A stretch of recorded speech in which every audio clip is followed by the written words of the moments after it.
에베소서 1장 1절과 2절입니다.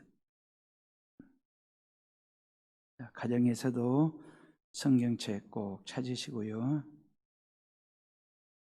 찾았으면 1절, 2절 우리 다 같이 읽습니다. 하나님의 뜻으로 말미암아 그리스도 예수의 사도된 바울은 에베소에 있는 성도들과 그리스도 예수 안에 있는 신실한 자들에게 편지하노니 하나님 우리 아버지와 주 예수 그리스도로부터 은혜와 평강이 너희에게 있을지어다. 아멘. 우리 성전에 오신 분들 잠옷실이나 2층에도 우리 가정에서 예배드리시는 분들 서로 인사하겠습니다. 반갑습니다. 건강하십시오. 뵙고 싶었습니다. 예, 감사합니다. 네. 교인들이 입버릇처럼 하는 말이 은혜라는 단어입니다. 은혜 받읍시다, 은혜 받았습니다, 이런 말들이요. 매사 모든 일을 은혜라고 말하고 은혜로 풀면 다 은혜가 될 정도로 정말 은혜스러운 말이 은혜입니다. 주님이 주시는 은혜는 반드시 받아야 되고 신앙생활에 꼭 필요한 게 뭐냐면 은혜라고 하는 것입니다. 믿음의 눈으로 보면 모든 것이 다 은혜고 은혜로 해석이 가능합니다. 부모님의 희생 은혜입니다. 선생님의 가르침 은혜입니다. 코로나와 관련된 모든 일들 은혜입니다. 논이 황금 들녘으로 이렇게 풍성하게 색깔 입힌 것 은혜입니다. 코로나 청정지역 여수 은혜입니다. 나 같은 것이 크리스찬 은혜입니다. 임지영이가 목사 은혜입니다. 해오른 교회가 만든 주차장 은혜입니다. 그러니까 이게 모든 것을 은혜로 풀고 은혜로 해석하면 은혜 아닌 게 하나도 없고 다 은혜가 됩니다. 올여름은 긴 장마에다가 몇 개 큰 태풍이 왔다 갔는데 가을 들녘이 노랗게 황금 들녘으로 풍성하게 무르익었거든요.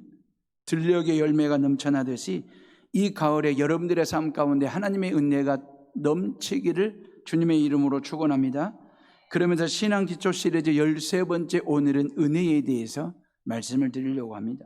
코로나19의 기세가 꺾이지 않음이 여전한 것처럼 하나님의 은혜도 우리에게 여전하다라고 하는 것을 기억하시면서 은혜는 뭘까라고 하는 얘기입니다. 1절 말씀 보면 이 에베소서는 말이에요, 사도 바울이 쓴 옥중서신 중에 한 권이거든요. 어떻게 로마의 차디찬 감옥 안에서 빛 한 방울 음습한 곰팡이 나는 이 감옥 안의 지하에서 어떻게 언제 죽을지 한치 앞을 내다볼 수 없는 상황에서 하나님의 풍성한 은혜를 증거하는 에베소서를 쓸 수 있을까? 은혜라는 말이, 은혜라고 하는 말이 넘쳐나거든요. 영광이라는 말이 에베소서 안에 풍성하게 나옵니다. 은혜가 12번 나오고 영광이 8번 나오거든요. 하나님의 은혜와 영광이 충만하다라고 하는 말이 7번, 충만, 그 다음에 풍성하다라고 하는 말이 5번이나 나옵니다. 지금 사도 바울은 감옥 안에 갇혀 있어서 생존 자체가 불투명하잖아요. 어떻게 입에서 은혜가 풍성하다는 말이 그리도 술술술 나올 수 있을까?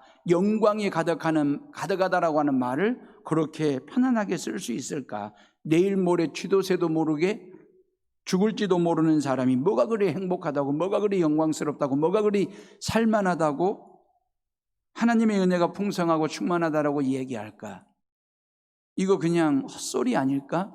아니면 애드립 치는 건 아닐까라는 생각으로 따지고 싶은 생각이 들지도 모르겠습니다. 여러분, 에베소서 1장부터 6장까지는 1, 2장에서는 우리를 죄 가운데서 구원해 주신 그 은혜의 이야기를 하거든요. 핵심 키워드가 뭐냐면 구원입니다. 3장과 4장은 성도들이 교회 안에서 경험하고 체험하는 은혜가 뭔지 핵심 키워드는 성장과 성숙이라고 하는 단어가 나오거든요. 5장과 6장은 성도들이 세상 속에서 하나님께 받는 은혜가 무엇인지에 대해서 이야기를 하면서 핵심 키워드가 승리라고 하는 단어를 썼습니다. 어찌 보면 제가 약간의 조크식으로 에베소서를 이렇게 풀이를 해볼게요. 임산부가 애를 베면 기쁨이고 은혜이듯이 그 말이에요. 애 베소서는 구원이라고 하는 애를 그 말이에요. 성장이라고 하는 아이를 그 말이에요. 승리라고 하는 애를 뵌 성도가 얼마나 기쁘고 은혜스럽고 행복할까? 그래서 애 베소서는 저와 여러분들이 그렇게 신앙 안에서 구원도 베고 성장도 성숙도 베고 승리도 아이를 베듯이 베는 그런 은혜가 우리 모두에게 있기를 바라면서요. 오늘 1장 1절로 2절 말씀, 어찌 보면 에베소서는 옥중서신이라고 얘기했잖아요. 편지 끌이니까 1절, 2절 정도는 뭐 인사말 정도 되겠지라고 생각을 할 수 있습니다. 그런데 이 시간 사도 바울이 바로 저와 여러분들에게 막 보낸, 막 받은 편지인 것처럼, 아주 뜨끈뜨끈한 편지인 것처럼 1절과 2절을 다시 한번 또박또박 다시 한번 읽어보도록 하겠습니다. 1절, 하나님의 뜻으로 말미암아 그리스도 예수의 사도된 바울은 에베소에 있는 성도들과 그리스도 예수 안에 있는 신실한 자들에게 편지하노니, 2절이요, 하나님 우리 아버지와 주 예수 그리스도로부터 은혜와 평강이 너희에게 있을지어다 그랬거든요. 인사말처럼 읽을 수 있잖아요. 그냥 인사말처럼 들릴 수 있잖아요. 근데 요 1절과 2절은 에베소서의 핵심 키워드가 있습니다. 아주 중요한 주제를 1절과 2절 속에 담아내고 있는 것을 보게 되거든요. 이 얘기는 뭐냐면, 주제는 뭐냐면 오늘날 하나님을 믿는 우리가 누구냐, 요 얘기를 1절과 2절에서 얘기해요. 바로 기독교인이란 도대체 어떤 사람들이냐, 도대체 그리스도인들은 누구길래 입만 떼면 은혜라고 얘기하는지, 그 말이에요. 그러면서 이건 세상의 교회에 던지는 질문이거든요.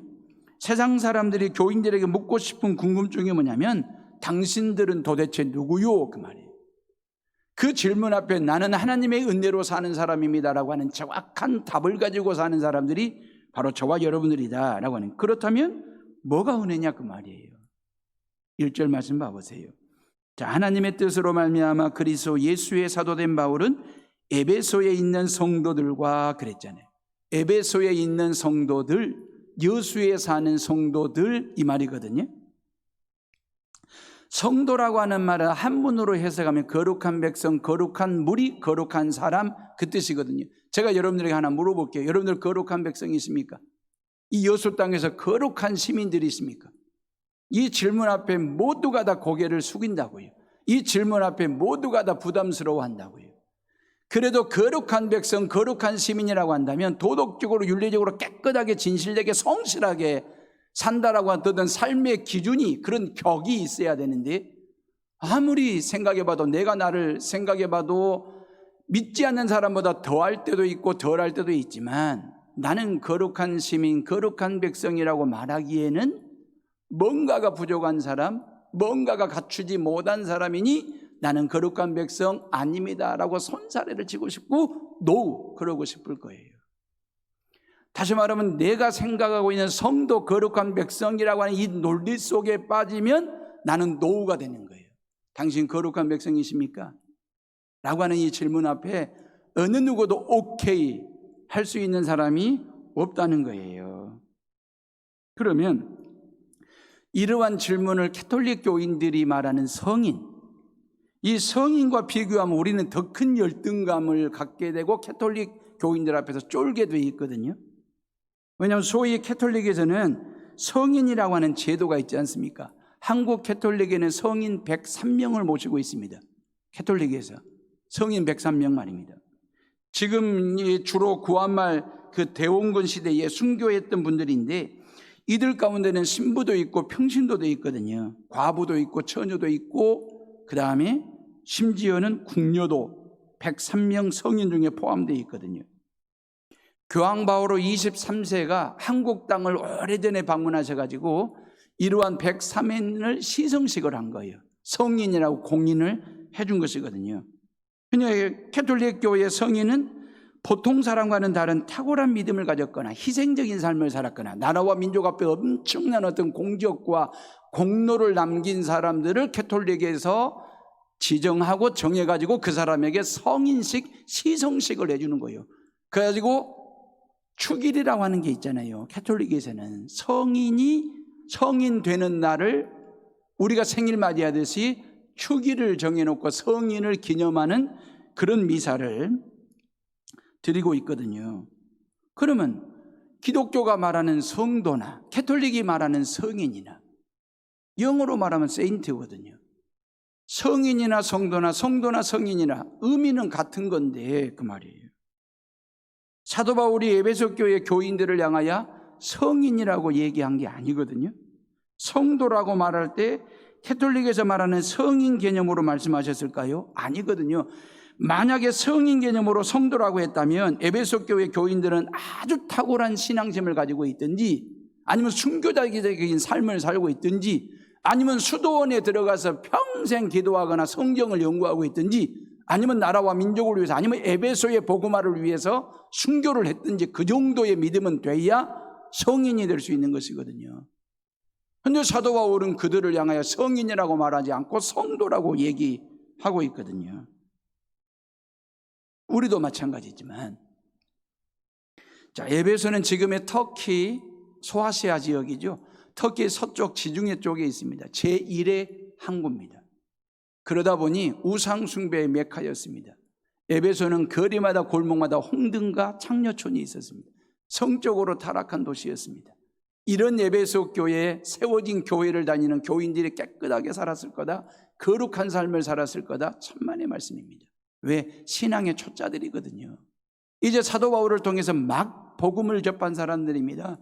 그리고 가정교회를 세우고 그 교회를 통해서 신앙심을 키우고 있는 사람들이 뭐이 얼마나 거룩한 신앙과 깨끗한 믿음을 가지고 있었겠습니까? 완전 신앙의 생짜배기들, 초짜들이고 새내기들인데, 그럼에도 불구하고 이 교인들을 향하여 사도 바울은 세인트, 성도라고 얘기하고 있거든요. 에베소 교인들만을 향한 게 아니에요. 사도 바울은 13권의 성경을 썼는데 모든 성경에 예수 그리스도를 믿는 사람들을 성도, 세인트라고 하는 단어를 쓰고 있거든요. 56번이나 말입니다. 56번이나 성도, 캐톨릭식으로 말하면 성인이라고 부르고 있는데 한두 번이 아니에요. 그냥 성도 한 10번 부르고 땡 끝내는 게 아니고 56번을 성도라고 부르고 있습니다. 근데 성도는 56번이라고 불러도 성도가 한 번만 불러도 성도가 되는 것이거든요. 왜 그런 줄 아십니까? 성도는 그냥 예수 그리스도를 믿는 사람을 성도라고 말하는 거예요. 다른 거 아니에요. 그냥 예수 그리스도를 믿고 있으면 성도가 되는 거예요. 캐톨릭에서 세인트, 성인이라고 말할 때에는 특별한 한 사람을 염두에 두고 지목해서 호칭을 붙여준 거잖아요. 그죠?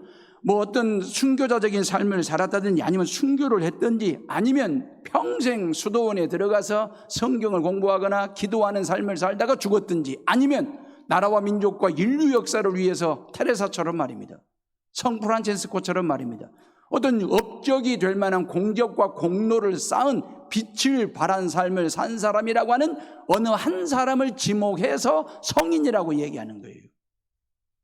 근데 교회에서 말하는 성도는 특정인을 말하는 게 아니거든요.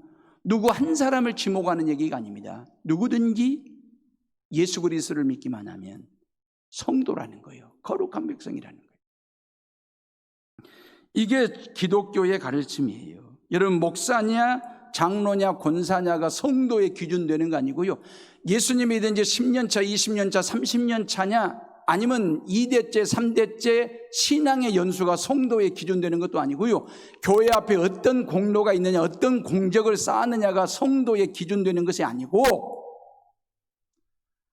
예수 그리스도를 오래전에 믿었든지 지금 막 오늘 예수 그리스도를 믿어도 그 사람을 보고 성도라고 성경은 말씀하시고 계시는 것이거든요. 죄송한 표현이지만 찰떡같이 예수님을 믿어도 성도고, 개떡같이 예수님을 믿어도 성도라고 이야기하거든요. 잘 믿어도 성도고, 적당히 믿어도 성도. 예수님 믿고 행동이 바뀌었기 때문에 성도라고 말하는 게 아니라 신분이 바뀌었기 때문에 성도라고 이야기하는 것이거든요. 그러니까 성도라고 하는 기준이 나한테 있는 것이 아니구나, 내 신앙의 연수에 있는 게 아니고 내가 어떤 직분을 가지고 예수를 믿느냐, 이 나한테 기준이 있는 것이 아니고 성도의 기준은 예수 그리스도께 있구나. 내가 예수님을 믿어가지고 성도 된 것이 아니라 나로 하여금 믿게 하셔서 그 예수님 때문에 내가 성도, 거룩한 백성이 된 것이구나 라고 하는 건 말입니다. 사랑하는 헤어름의 식구들이여, 사람은 누구도 거룩하지 않습니다. 모두가 다 죄인입니다.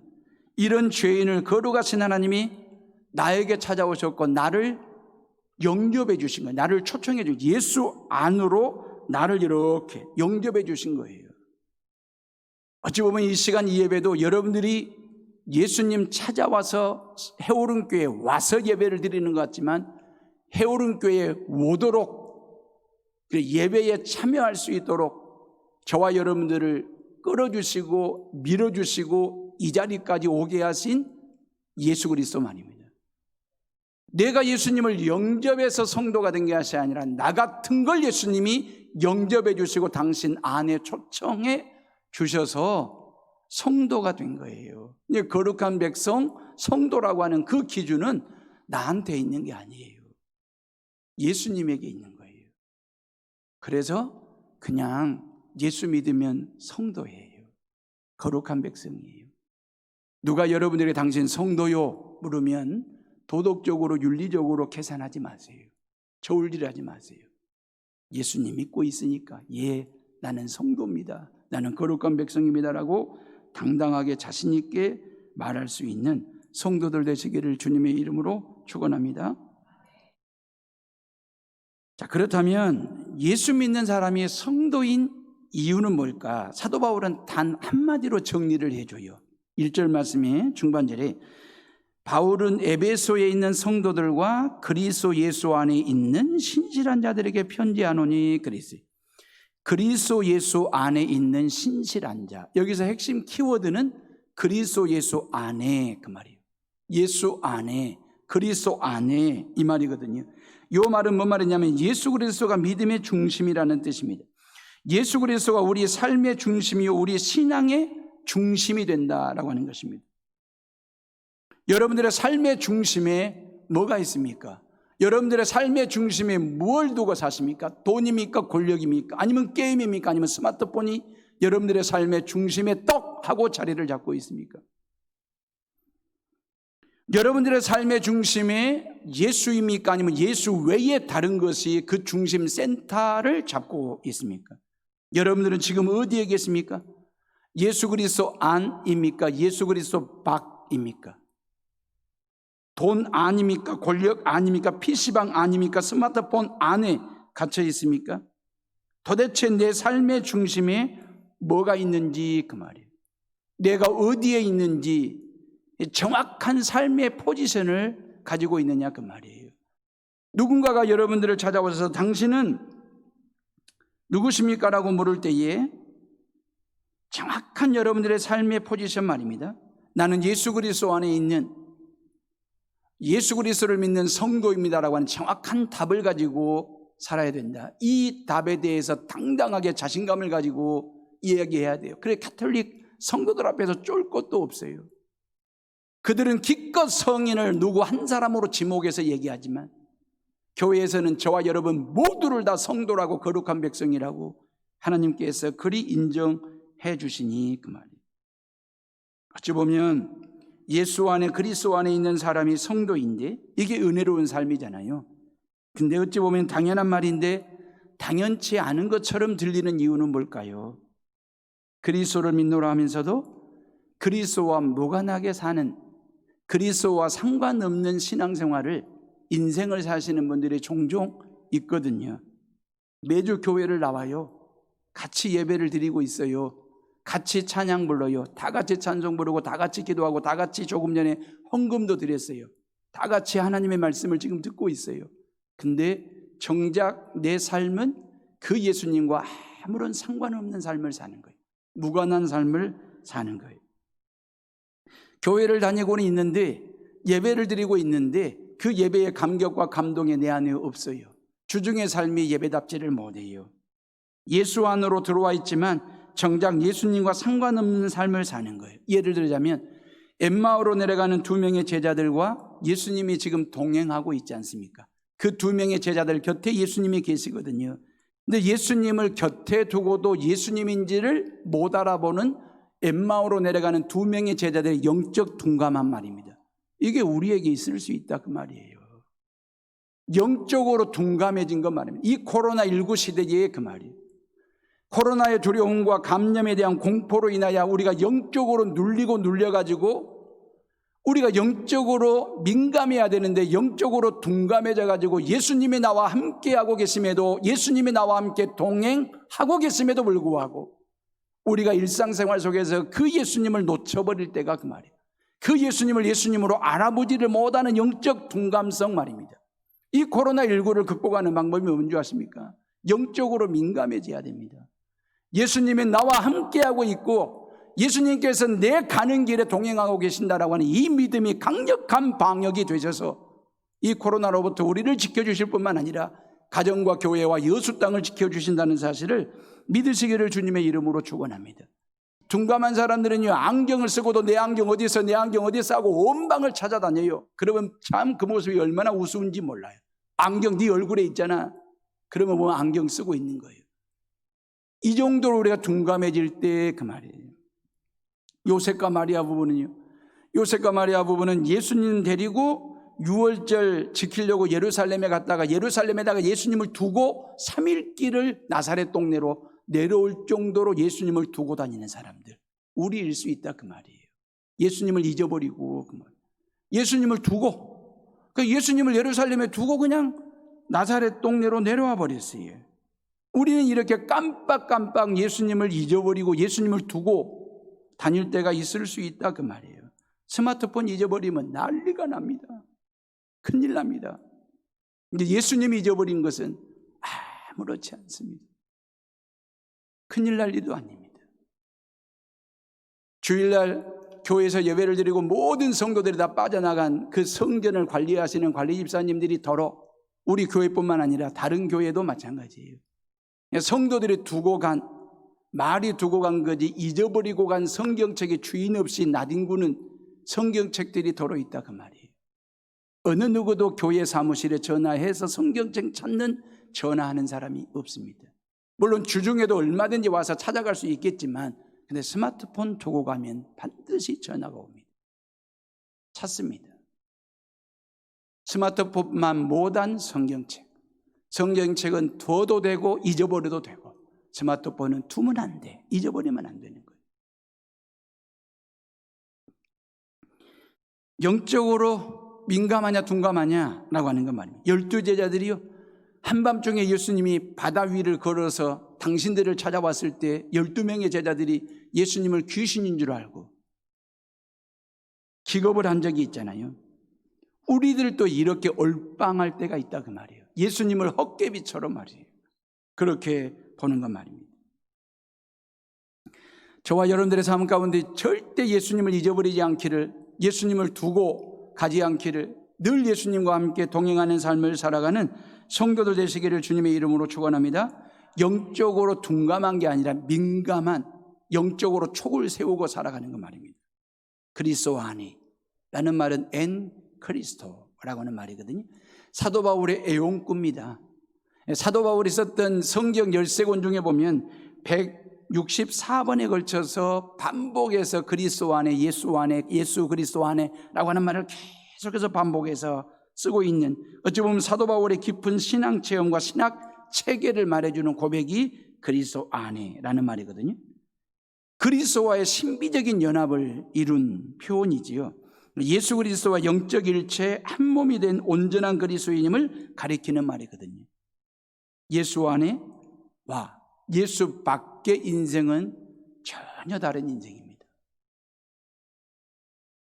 사랑하는 에어로의 식구들이, 우리는 그리스도인이잖아요. 크리스찬, 그리스도인, 기독교인 말입니다.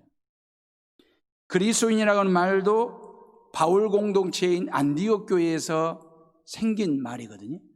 그러니까 안디옥 교회를 다니는 교인들끼리 신앙생활하면서, 야, 당신에게서 예수가 보인다.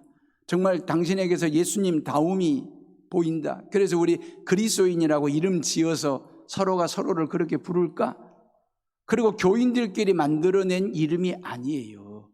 안디옥 교회를 다니는 교인들을 교회 밖에 있는 안 믿는 사람들이 보니까 영락없이 예수다워, 영락없이 예수님처럼 살아요. 안디옥 교회 교인들이. 그래서 교회 밖에 안 믿는 사람들이 그리스도인이라고 하는 이름을 지어가지고 교회 안으로 들여보내준 이름이 그리스도인, 아주 존귀한 이름이 된 거예요. 그리스도 안에, 예수 안에 사는 사람, 그리스도답게, 예수답게, 예수님처럼 사는 사람, 그리스도 안에 나라고 하는 존재 말입니다. 그리스도 안에 거하는 사람 말입니다. 그러면 내가 그리스도 안에 들어가는 순간 나라고 하는 존재는 없어지는 것입니다. 예수 안에 내가 존재하는 것이 아니고 예수 안에 내가 들어가는 순간에 나를 위하여 죽고 사신 그 예수님과 함께 나도 죽고 예수와 함께 사는 새로운 피조물로 거듭난 내가 예수 안에 존재하는 거예요.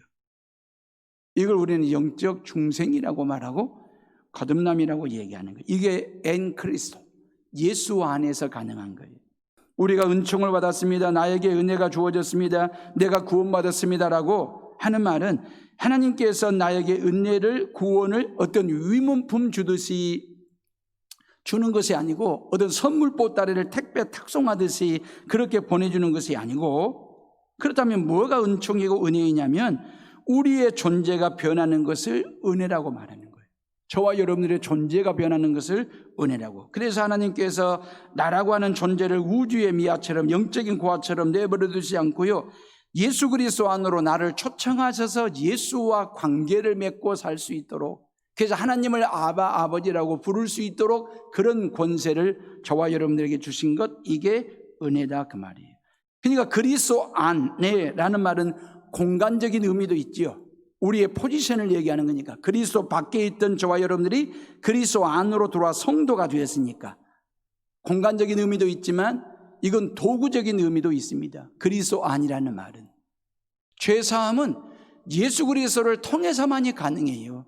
하나님의 자녀가 되는 권세를 얻는 것은 예수를 통해서만이, 구원받는 것도 오직 예수를 통해서만이 그 말이에요. 저와 여러분들이 천국 가는 것도 오직 예수 그리스도를 통해서만이 도구잖아요. 예수 그리스도를 통하지 않고는, 예수 그리스도를 도구로 삼지 않고는 우리가 죄사함 받을 수 없고 하나님의 자녀가 될 수 없고 구원받을 수 없고 천국 갈 수 없어요. 그래서 그리스도 안으로 들어가야 될 이유가 바로 거기 있어요. 왜 예수님께서 저와 여러분들 당신 안으로 초청하고 영접했느냐면 예수 안에 들어올 때만이 당신이 도구가 될 수 있어요. 죄사함의 도구가 되고 하나님의 자녀됨에 구원받은 도구가 될 수 있기 때문에 그 말이에요. 예수님께서 요한복음 15장에서 나는 포도나무에 너희는 가지라 그랬거든요. 그러면서 4절 말씀에 뭐라는, 내가 네 안에, 네가 내 안에 거하면 좋겠다 그러셨어요.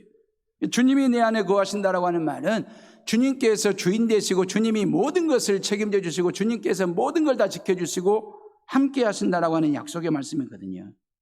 배가 남산만큼이나 이렇게 배가 부른 임산부의 배는 왜 그렇게 아름다운지 몰라요. 그게 살찐 배가 아니고 나온 배가 아니라는 걸 아니까 임산부의 배는 그리 아름다울 수 없습니다. 이유가 뭡니까? 그 배 나온, 배 부른 뱃속의 태중에 태아, 새 생명이 자리를 잡고 자라고 있기 때문에. 그래서 이 태아는 말이에요, 태아가 있으니까 태모이고 태모이기 때문에 태아를 품는 거잖아요. 태아는 자기 힘으로 할 수 있는 게 아무것도 없어요. 태모가 하는 대로 태아는 할 뿐이에요. 태모가 교회 가면 태아도 교회를 가요. 태모가 기뻐하면 태아도 기뻐해요. 태모가 속상해하면 태아도 속상함이 뭔지를 배우기 시작해요. 그게 태모와 태아의 신비로운 관계예요. 태아는 아무것도 할 수 없어요. 해서도 안 돼요. 그냥 태모, 그냥 임산부가 해주는 대로 그 말이에요. 좋은 거 먹으면 아기가 좋아져요. 그런 것처럼 다시 말하면 태모가 태아를 전적으로 책임을 집니다. 내가 예수 안에 들어간다, 예수님이 저와 여러분들을 당신 안으로 우리를 초청했다라고 하는 말은 예수 안에 우리를 품었다라고 하는 뜻이거든요. 예수님이 우리를 품어주신다라고 하는 말은 태아를 태모가 전적으로 책임지는 것처럼 예수 그리스도께서 저와 여러분들을 전적으로 책임지시겠다라고 하는 약속의 말씀이에요. 내가 할 일은 내가 주님 안에 있는지 주님 밖에 있는지 늘 확인하고 점검하는 거예요. 내가 주님 곁에 있는지 주님과 멀리 있는지를 확인하는 거예요. 봐보세요. 내가 주님 안에 있는 것도 행복하잖아요. 그죠? 내가 주님 안에 사는 것이 행복인데 주님이 내 안에 사는 것은 얼마나 더 큰 행복일까라는 생각 말입니다. 결론입니다. 자, 그리스도 안에 거하는 자에게 하나님께서 성도라고 말씀하시면서 그 성도들에게 뭘 주시냐면 은혜와 평강을 공급해 주신다. 2절 말씀이에요. 우리 다 같이 2절 읽어봅니다. 시작. 하나님 우리 아버지와 주 예수 그리스도로부터 은혜와 평강이 너희에게 있을지어다 그랬거든요. 이 말은 사도 바울이 쓴 모든 편지에 빠지지 않습니다. 은혜와 평강이 있을지어다. 13권의 성경에 자주자주 쓰는 말이 은혜와 평강이 있을지어다. 이 시간 해오른교회 임지영 목사가 우리 모든 성도들에게 선포합니다. 여러분들에게 은혜와 평강이 있을지어다. 은혜가 있을지어다. 평강이 있을지어다. 그 말이거든요. 여러분들이 자녀들과 영상통화를 하든 육성통화를 하든 하면 자녀들과 함께 카톡을 주고받든 문자를 주고받든 여러분들 자녀들을 위하여 선포할 때에 너희들에게 은혜와 평강이 있을지어다라고 선포하는 부모님들이 되셔야 돼요. 이 얼마나 귀한 은혜를 가지고 우리가 주저주저 할 필요가 뭐 있어요? 은혜와 평강이 너희에게 있을지어다. 여러분, 은혜와 평강은 항상 쌍둥이처럼 그렇게 같이 있어요. 그리고 순서도 바뀌지를 않아요. 성경에 보면 은혜가 있고 난 다음에 평강, 다시 말하면 은혜가 와야 평강이 되는 것이거든요. 그래서 은혜와 평강을 사도 바울은 짝꿍처럼 쌍둥이처럼 그렇게 쓰거든요. 은혜를 먼저 받아야 평안해지기 때문에 은혜는 믿음의 뿌리와도 같은 거예요. 평강은 믿음의 열매와도 같은 거예요. 은혜는 우리 믿음의 시작이고 평강은 결과예요. 은혜는 하늘에서 내려옵니다. 평강은 땅에서 누리는 겁니다. 이게 은혜는 하나님께 받는 축복이고 평강은 누리는 축복이 되는 것이거든요. 그럼 왜 내 마음속에 평강이 없을까? 왜 우리 가정 안에 평강이 없을까? 여러분들의 삶의 뚜껑을 열고 들여다보면 은혜가 없기 때문에 그래요. 은혜가 없으면 평강은 절대 있을 수 없어요. 은혜와 평강은 바늘과 실처럼 같이 움직이는 거예요. 여러분들의 삶 가운데 상처가 있고 아픔이 있고 코로나에 대한 공포, 수능 시험에 대한 두려움이 있을 때에 그 말이에요. 은혜라고 하는 바늘이 쭉쭉쭉 나아가면서 그 뒤따라가는 평강이라고 하는 실이 그 말이에요. 그런 상처와 찢어진 부위를 꿰매주면서 뒤에 따라오는 평강이 모든 관계를 이렇게 합쳐주고 모든 관계를 화해시켜주는 역할들을 하는 게 뭐냐면 은혜와 평강이라고 하는 바늘과 실과도 같은 거예요. 이 코로나 때에 여러분들에게 은혜와 평강이 있기를, 수능 시험을 앞두고 있는 모든 수험생들에게 하나님의 은혜와 평강과 지혜가 있기를 주님의 이름으로 축원합니다. 이런 은혜가 우리 모두에게 필요한데 사도 바울이 쓴 로마서를 보면요, 로마서에 보면 참 묘한 게 있습니다. 은혜를 얘기할 때마다 사도 바울은 항상 더욱이라는 말을 먼저 씁니다. 더욱이라는 말을 쓰고 그 다음에 은혜라는 말을 써요. 은혜라는 말을 쓰고 난 다음에 저 뒤쪽에 가면 넘쳐나리라, 넘치리라고 하는 말을 또 씁니다. 그러니까 더욱 은혜가 넘치리라, 더욱 넘치는 은혜, 이렇게 표현을 하고 있거든요. 몇 구절만 제가 읽어드릴게요. 로마서 5장 15절에 그러나 이 은사는 그 범죄와 같지 아니하니 곧 한 사람의 범죄를 인하여 많은 사람이 죽었으니, 누구 얘기예요? 아담 얘기지요. 더욱 그랬어요. 더욱 하나님의 은혜 또한 한 사람 예수 그리스도의 은혜로 말미암은 선물은 많은 사람에게 넘쳤느니라 그랬어요. 더욱 은혜가 예수 그리스도를 통해서 넘쳐나느니라. 로마서 5장 17절 한 사람의 범죄로 말미암아 사망이 그 한 사람을 통하여 왕노로 다하였은즉 더욱 은혜와 의의 선물을 넘치게 받는 자들은 한 분 예수 그리스도를 통하여 생명 안에서 왕노로 다하리로다 그랬어요. 이렇게 돼요. 로마서 5장 20절에 보면 율법이 들어온 것은 범죄를 더하게 하며 그러나 죄가 더한 곳에 은혜가 더욱 넘쳐나느니라. 죄가 있는 곳에 은혜가 더욱 넘쳐나느니라 그랬거든요. 이게 뭔 얘기일까요? 여러분, 죄는요 더욱이 붙으면 안 돼요. 더욱이 붙어도 죄예요. 죄는 넘쳐도 죄고 부족해도 죄예요. 아무것도 필요 없는 거예요. 죄는 넘쳐도 죄고 부족해도 죄예요. 근데 은혜는 넘쳐야 돼요. 은혜가 부족하면 안 돼요. 왜 사도 바울은 은혜를 얘기할 때마다 넘쳐난다라고 하는 말을 뒤에 꼭 연결해서 사용을 했냐면, 은혜는 부족하면 안 되고 넘쳐야 돼요. 그래야 은혜가 넘쳐야 죄를 덮을 수 있어요. 남편에게 은혜가 넘쳐야 아내의 부족함을 덮어줄 수 있어요. 부모들에게 은혜가 넘쳐야 자식들의 부족함을 덮어줄 수 있어요. 어떤 상처, 어떤 아픔, 어떤 고통, 어떤 질병도 하나님의 은혜가 넘쳐나야 그걸 덮고 감사할 수 있어요. 어떤 흉화물도 말입니다. 어떠한 죄도 뭘로 덮습니까? 은혜로 덮을 수 있는 것이거든요. 어떤 은혜로? 넘쳐나는, 더욱 넘치도록 부어주시는 그 은혜 때문에. 그렇기 때문에 우리는 딱 두 군데서 사는 거예요. 죄 아래 살 거냐, 은혜 아래 살 거냐, 둘 중에 하나 여러분들이 선택하시면 되는 거예요. 이야기 하나 하고 마치겠습니다. 장욱조 목사 아시죠?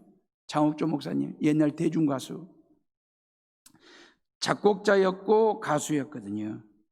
조용필의 상처라는 노래부터 시작해서 수많은 히트곡과 천여곡을 작곡한 사람이 장욱조입니다. 본인이 고목나무라고 하는 노래를 불러가지고 히트를 치기도 했고 스타덤에 오르기도 했거든요.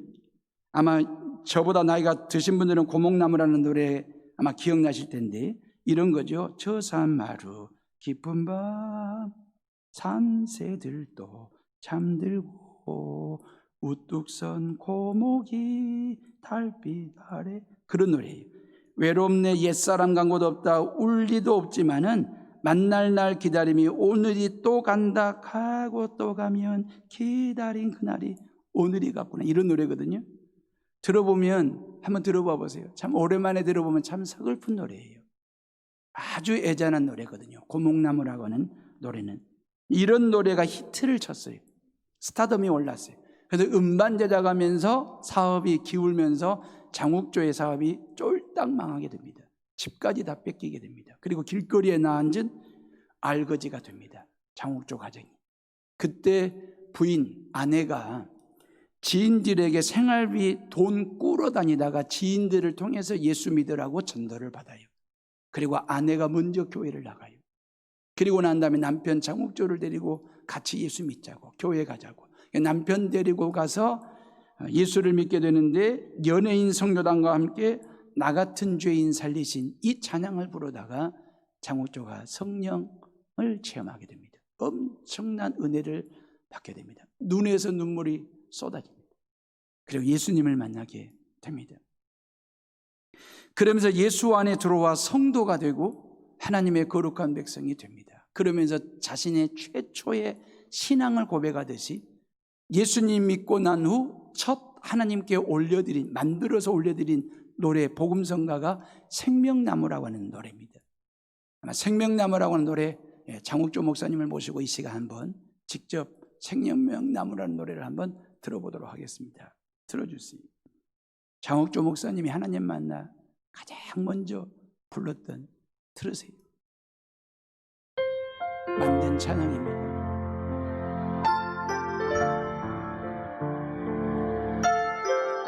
장욱조 목사님의 노래로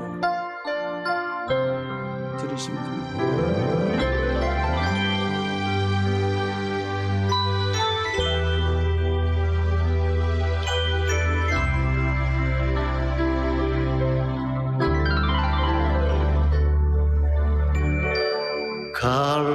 갈보리 언덕에 예수님 십자가 그 피로 내 죄를 깨끗하게 씻었네. 생명의 꽃 피었네. 열매 맺혔네. 나는 다시 태어났네. 그 이름 생명나무라. 절망과 고통에 세상길 헤매일 때 예수님 품으로 나를 인도하셨네. 생명의 꽃 피었네. 열매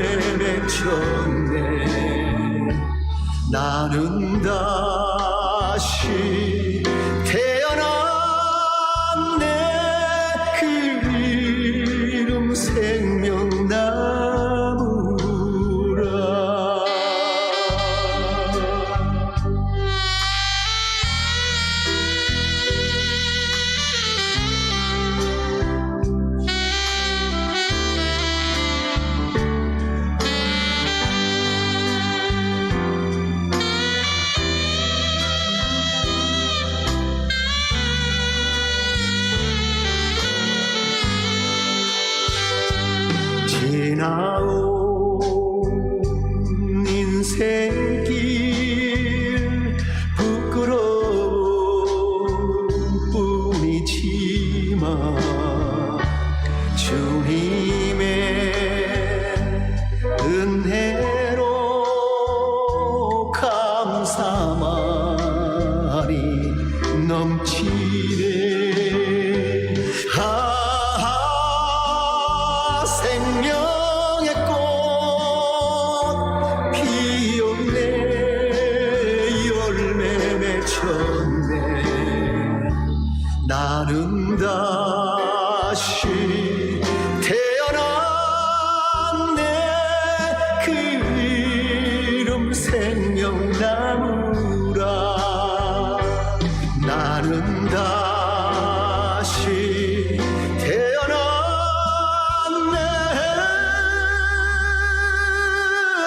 그 이름 생명나무라.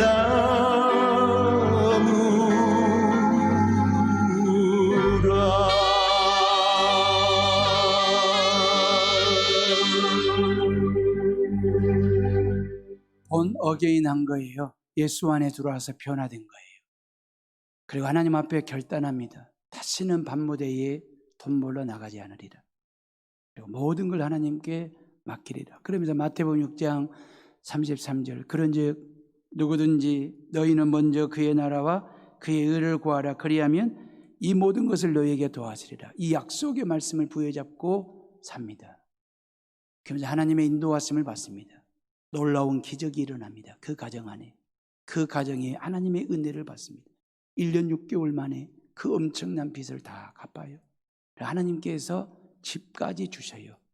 그 놀라운 하나님의 은혜, 그 기적과 능력을 체험하고 난 후 지은 찬양이 할 수 있다 하시니는 나의 능력 주 하나님. 이 찬양을 만들어요. 할 수 있다 하시니는 나의 능력 주 하나님. 이 찬양. 믿음만이 능력이라 하시네. 이 찬양은. 그러면서 장욱조 목사님이 나중에 신학을 해가지고 목사가 됩니다. 그래서 찬양과 간증을 하러 다니시면서 뭔 얘기를 하시냐면, 나에게 대중가수로 노래를 부를 때 고목나무, 복음가수가 되어가지고 예수님 만나 노래를 부를 때는 나에게 생명나무가 된다. 예수님은 나에게 기원 전, 기원 후 BCAD가 됐다. 예수님 믿기 전, 예수 밖에 살던 내 인생은 고목나무였다는 거예요. 아무런 생명이 없는, 열매를 맺을 수 없는, 속이 텅 비어버린 고목나무와 같은 인생이었는데, 그런 나에게 예수님이 찾아오셔서 나로 하여금 예수 안에 심기워 주시고, 그 예수님을 통해서 생명의 싹을 틔우게 하시고, 생명의 잎사귀가 돋아나게 하시고, 꽃을 피우게 하시고, 생명나무가 되게 하셨다라고 하는 그런 간증들을 장욱조 목사님이 하시는 것을 보았습니다.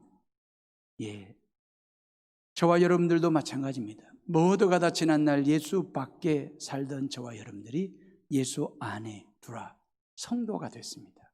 그 성도된 저와 여러분들에게 하나님께서 은혜와 평강을 주시겠다라고 말씀하시고 약속하셨으니 늘 은혜와 평강이 넘치는 삶을 살아가시고요. 성도라면 모든 것을 하나님의 은혜로 풀어가시지요. 하나님의 은혜로 해석하고, 하나님의 은혜를 적용하고, 하나님의 은혜로 모든 과정을 이끌고 모든 결론을 하나님의 은혜로 결론 지으면 은혜 아닌 것이 하나도 없습니다. 예배도 은혜고, 찬양도 은혜고, 기도도 은혜고, 헌금도 은혜이고, 구원도 은혜이고, 해오름교회 사모도 은혜이고, 은혜 아닌 것이 아무것도 없어요.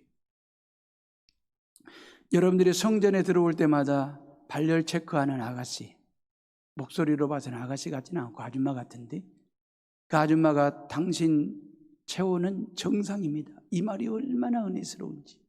지금까지 그 어느 누구도 당신 체온이 비정상입니다 라고 체크해 준 적이 없어요. 모든 성도들이 다 정상 체온을 가지고 이 땅에서 건강하게 살고 있다. 이 코로나 때에 그걸 은혜로 여기고 은혜로 풀고 은혜로 감사할 줄 아는, 그렇다면 저와 여러분들의 은혜는 어디까지 가야 되냐면 코로나도 하나님의 은혜이구나. 그렇게 은혜로 풀고 살아가는, 이겨내는 저와 여러분들이 다 되시기를 주님의 이름으로 축원합니다.